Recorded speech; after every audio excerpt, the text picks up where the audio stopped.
आणि यानंतर घेऊयात काही राजकीय घडामोडींचा वेगवान आढावा।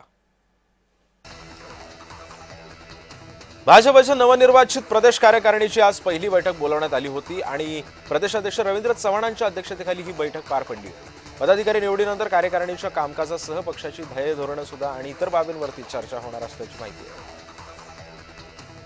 पिंपरी चिंचवड महानगरपालिकेचा अर्थसंकल्प सादर झाला। यावेळी पत्रकारांना परवानगी नव्हती। हा अर्थसंकल्प सादर केला जात असताना मोठा गोंधळ सुद्धा उडाल्याचे चित्र होतं। देशाचे नेते अजित पवार जाऊन 1 महिना झालाय। त्यांच्या प्रतिमेसमोर नतमस्तक झालो। आयुष्यभर त्यांनी सर्वांना ऊर्जा दिली, लोकसेवा शिकवली, विकासाची दृष्टी दिली, असं विधान सुनील तटकरे यांनी केलं।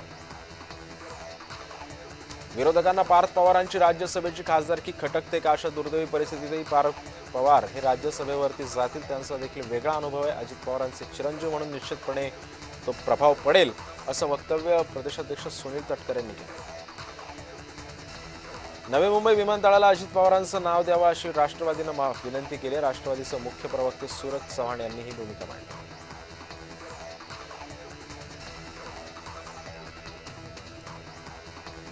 गडचिरोली इथं रुग्णालयामध्ये उपचार सुरू असताना सुद्धा त्या पेशंटला पैसे काढण्यासाठी बँकेत जावं लागलं। यामध्ये त्या वृद्ध महिलेचं निधन झालं। या प्रकरणी संपूर्ण प्रकरणाची सखोल चौकशी करून यामध्ये दोषी असलेल्यांवरती कारवाई करण्याचे आदेश केंद्रीय आयुष राज्यमंत्री प्रतापराव जाधव यांनी दिले।